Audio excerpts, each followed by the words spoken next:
శివాయ గురవే నమః. జ్ఞానక్షం ఏడు ప్రేక్షకులందరికీ కూడా స్వాగతం. మనం తలుచుకున్నట్లయితే గనుక వర్షము కురిసేటట్టుగా చెయ్యొచ్చు ఆ యొక్క గణపతి స్వామి వారి యొక్క అనుగ్రహంతో.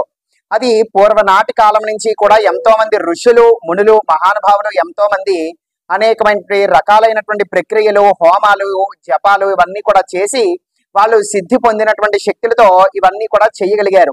ఈ యొక్క విషయం మీ అందరికీ కూడా తెలిసినటువంటిదే. మరి మనం కూడా చెయ్యాలి అని అంటే ఒక ప్రత్యేకమైనటువంటి సాధన, ప్రత్యేకమైనటువంటి మంత్రం అనబడేటువంటిది ఉంది. ఇది ఏ విధంగా చెయ్యొచ్చు, ఏమిటి అనబడేటువంటిది నేను మీకు తెలియజేస్తాను. శ్రద్ధగా వినండి, చేసి చూడండి, ఖచ్చితంగా పనిచేస్తుంది. ఇప్పుడు పొలాల్లోని ఎక్కడో ఉంటున్నటువంటి రైతులు వంటి వాళ్ళకి ఎవరికైనా కూడా ఉన్నట్లయితే గనుక ఈ యొక్క వర్షాలు కురవటం అనేటువంటిది మీ యొక్క ప్రాంతంలో మీకు గనక అవసరం ఉంటే మీరు దీన్ని ప్రయోగం చేసుకుని చూడవచ్చు. ఖచ్చితంగా ఆ స్వామివారి అనుగ్రహంతో వర్షం అనేటువంటిది కురుస్తుంది. మరి ఏ విధంగా చెయ్యాలి అని అంటే మొట్టమొదట ఆర్ద్రా నక్షత్రం ఏ రోజైతే ఉన్నదో అది మీరు చూసుకోవలసి ఉంటుంది. ఆర్ద్రా నక్షత్రం ఉన్నటువంటి రోజున ఈ యొక్క మంత్ర జపం అనేటువంటిది ప్రారంభించాలి. వరుసగా విశాఖ నక్షత్రము ఉన్నంత రోజు వరకు చెయ్యాలి. అంటే ఆర్ద్రా నక్షత్రం రోజున ప్రారంభించి విశాఖ నక్షత్రం రోజు వరకు చేసి దాన్ని ముగించాలన్నమాట. ఏమిటి చెయ్యాలి? ప్రతిరోజు ఆర్ద్ర నక్షత్రం నాడు ప్రారంభించాలి కదా. ఏదైనా కూడా ఒక నదీ తీరమునందు గాని లేదా చెరువునందు గాని సముద్రము తీరమునందు గాని మీరు అక్కడికి వెళ్ళవాలి.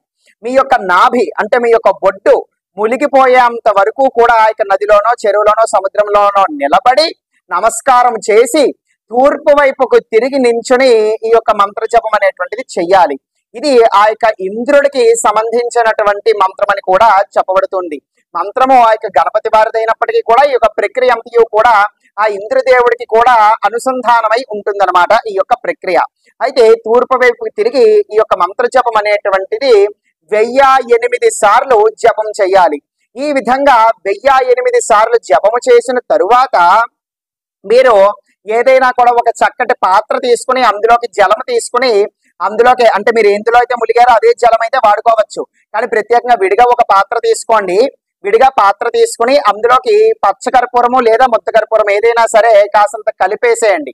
కలిపేసిన తర్వాత మీ యొక్క ఇప్పుడు ఈ యొక్క జపం అంతా కూడా పూర్తయిపోయిన తర్వాత మీరు ఒడ్డు దగ్గర నిలబడి ఈ యొక్క పాత్రతో కర్పూరంతో కలిపి ఉంచుకున్నటువంటి జలం ఏదైతే ఉందో 2 చేతులతోని పాటు కూడా తీసుకుని ఆ యొక్క జలాన్ని తర్పయామి అని చెప్పి విడిచిపెట్టాలి. ఈ విధంగా 114 సార్లు చెయ్యాలి.